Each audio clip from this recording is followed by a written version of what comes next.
Hello everyone, welcome to biology achievers. My name is Simmi Singh. आज का जो हमारा ये वीडियो है पर्टिकुलरली, इसमें हम क्लास 11th का जो एनसीईआरटी ने सिलेबस अपडेट किया है, रिवाइज्ड किया है class 11th and class 12th का। तो आज का जो वीडियो है उसमें हम सिर्फ और सिर्फ क्लास 11th के सिलेबस के रिगार्डिंग बात करने वाले हैं कि कौन कौन से चैप्टर्स जो हैं वो पूरे कंप्लीट रिमूव कर दिए गए हैं, और साथ ही साथ ये भी देखने वाले हैं कि कुछ चैप्टर्स जो हैं उसके अंदर से कुछ टॉपिक्स जो हैं वो रिमूव कर दिए गए। पूरा का पूरा चैप्टर रिमूव नहीं किया गया, हटाया नहीं गया है। ठीक है, अभी तक में क्या हो रहा था कि रीप्रिंट हो जा रही थी बुक, लेकिन अभी में क्या हुआ है, सिलेबस जो है क्लास 11th और क्लास 12th का वो क्या हुआ है, अपडेट हुआ है, रिवाइज्ड हुआ है। तो आज का जो वीडियो है इसमें हम ये देखते हैं कि कौन सा टॉपिक जो है रिमूव हुआ है, कौन सा पूरा का पूरा चैप्टर जो है वो रिमूव कर दिया गया है सिलेबस से। सबसे पहले अगर मैं बात करूं यूनिट नंबर 1, ध्यान रखना है कि ये सिर्फ और सिर्फ क्लास 11th का जो सिलेबस है उसके रिगार्डिंग वीडियो है। तो सबसे पहले हम बात करते हैं कि जो यूनिट नंबर 1 है, ठीक है, उसमें भी चैप्टर है द लिविंग वर्ल्ड, जो कि है चैप्टर नंबर 1। इसमें से बहुत सारे टॉपिक, जैसा कि हम यहाँ पर देख सकते हैं कि व्हाट इज लिविंग क्या है, ये हटा दिया गया है। Taxonomical aids, botanical gardens, herbarium, museum, zoological parks and की, ये जो इतने सारे टॉपिक हैं जो कि पुरानी बुक जो थी, पुराना जो सिलेबस था उसमें ये सारे के सारे टॉपिक हम पढ़ते थे। लेकिन अब क्या हुआ है, ये सारे के सारे टॉपिक जो है इस पर्टिकुलर चैप्टर से रिमूव कर दिए गए हैं। उसके बाद आ जाता है next chapter number 3, that is plant kingdom. Plant kingdom जो चैप्टर है उसमें से क्या क्या रिमूव किया है, लाइफ साइकिल ऑफ एंजियोस्पर्म्स जो है ये रिमूव कर दिया गया है। प्लांट लाइफ साइकिल जो है ये रिमूव कर दिया गया है। अल्टरेशन ऑफ जनरेशन ये भी रिमूव कर दिया गया है। अब मैं यहाँ पर थोड़ा सा ये सजेस्ट करूँगी कि बहुत सारे ऐसे बच्चे होंगे, ऐसे स्टूडेंट्स होंगे जो कि पुरानी उनके पास एनसीईआरटी की बुक होगी, लेकिन न्यू बुक जो है वो परचेज नहीं कर सकते बहुत सारे रीजंस की वजह से, या फिर कर भी सकते हैं। तो जो बच्चे पुरानी बुक रखे हुए हैं और न्यू बुक परचेज नहीं कर सकते हैं फाइनेंशियल कंडीशन की वजह से या XYZ किसी भी वजह से, तो उसमें कोई भी प्रॉब्लम की बात नहीं है। क्योंकि जो पुरानी बुक है उसमें से चैप्टर्स और टॉपिक्स रिमूव कर दिए गए हैं। अपडेटेड वर्जन जो है इसमें ये रिमूव कर दिए गए हैं, लेकिन ऐसा नहीं है कि कुछ एडिशनल इन्फॉर्मेशन ऐड की गई है।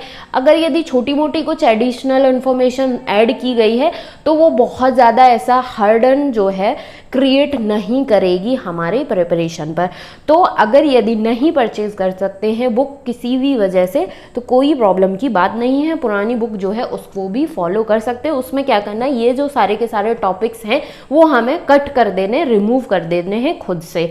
उसके बाद अगर यदि मैं बात करूं कि जो चैप्टर है मॉर्फोलॉजी ऑफ फ्लावरिंग प्लांट्स, ये चैप्टर है यूनिट नंबर 2 का, जिसमें कि बहुत सारे टॉपिक्स जो हैं वो रिमूव कर दिए गए हैं, जैसे कि मॉडिफिकेशन ऑफ रूट हो गया, मॉडिफिकेशन ऑफ स्टेम हो गया, मॉडिफिकेशन ऑफ लीव्स हो गया, description of some important families, जैसे कि कुछ फैमिलीज थी, फैबेसी, लिलिएसी, सोलेनेसी।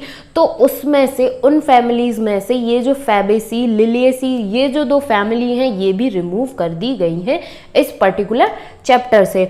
आगे की तरफ और हम मूव करते हैं कि जो यूनिट नंबर 2 है जिसमें आ जाता है chapter number 6, anatomy of flowering plants.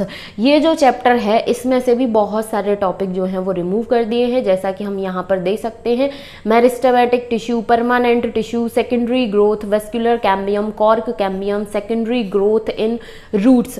ये सारे के सारे टॉपिक जो हैं वो रिमूव हो चुके हैं। उसके बाद नेक्स्ट चैप्टर है स्ट्रक्चरल ऑर्गेनाइजेशन इन एनिमल्स। स्ट्रक्चरल ऑर्गेनाइजेशन इन एनिमल्स की अगर हम बात करें तो इसमें आ जाता है animal tissue, epithelial tissue, connective tissue, muscle tissue, neural tissue, earthworm and cockroach. ये जो बहुत ही लेंदी टॉपिक थे, अर्थवॉर्म, कॉकरोच, ये भी पूरे के पूरे रिमूव कर दिए गए। सिर्फ और सिर्फ फ्रॉग जो है वो पूरा का पूरा हमें डिटेल में डिस्कशन करना है इस पर्टिकुलर चैप्टर से। और ये सारे के सारे टिश्यू जो है, connective tissue, epithelial tissue, muscle tissue, neural tissue, animal tissue, ये सब के सब रिमूव हो चुके हैं। सो आई होप कि unit number 1 and unit number 2 और स्पेसिफिकली चैप्टर्स के अंदर से कौन कौन से टॉपिक रिमूव हुए हैं, ये सारी की सारी चीज़ें अच्छे से समझ में आ गया होगा।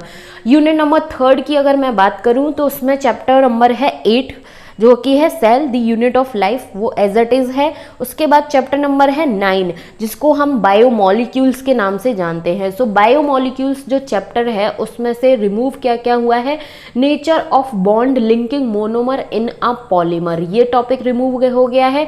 Dynamic state of body constituent जिसमें से concept of metabolism, metabolic basis for life, the living state, ये सारे के सारे टॉपिक जो है वो रिमूव हो गए हैं। उसके बाद यूनिट नंबर 3 का जो चैप्टर नंबर 10 है that is cell cycle and cell division, वो भी एज इट इज है। उसके बाद आता है यूनिट नंबर 4 जिसको हम प्लांट फिजियोलॉजी के नाम से जानते हैं। तो प्लांट फिजियोलॉजी जो यूनिट है इसमें से 2 chapter that is transport in plants and mineral nutrition, ये पूरा का पूरा रिमूव कर दिया गया, हटा दिया गया, कंप्लीट चैप्टर दोनों के दोनों। साथ ही साथ जो नेक्स्ट चैप्टर है जिसको हम प्लांट ग्रोथ रेगुलेटर्स या फिर प्लांट हार्मोन्स, फाइटो हार्मोन्स के नाम से जानते हैं, इसमें से फोटो पीरियोडिज्म एंड वर्नलाइजेशन, ये जो 2 टॉपिक हैं ये रिमूव कर दिए गए हैं प्लांट फिजियोलॉजी में से। सो ये हो गया। उसके बाद लास्ट यूनिट आ जाता है दैट इज यूनिट नंबर 5 जिसको हम एनिमल फिजियोलॉजी के नाम से जानते हैं। तो एनिमल फिजियोलॉजी में जो चैप्टर है डाइजेशन एंड एब्जॉर्प्शन, ये कंप्लीटली रिमूव कर दिया गया है, पूरा का पूरा चैप्टर हटा दिया गया है। उसके बाद जो neural control and coordination chapter है उसमें से reflex action and reflex arc, ये सेकेंडरी रिसेप्शन एंड प्रोसेसिंग, ये टॉपिक आई पूरा का पूरा, एंड ईयर, ये जो टॉपिक्स हैं ये सारे के सारे रिमूव हो चुके हैं। न्यू जो रिवाइज्ड अपडेटेड वर्जन है क्लास 11th की जो बायोलॉजी की बुक है उसमें से। अब एक क्वेश्चन थोड़ा सा अराइज होता है कि जितने भी स्टूडेंट हैं वो सबके सब नीट एग्जाम तो देने वाले नहीं हैं। कुछ ऐसे स्टूडेंट्स होंगे जिनको रिसर्च फील्ड में जाना है, ठीक है, या फिर टीचिंग लाइन में जाना है। तो उनके अगर पॉइंट ऑफ व्यू से देखा जाए तो ये इतने सारे के सारे टॉपिक्स जो रिमूव गए हैं, क्या ये चीज़ अच्छी हुई है या नहीं?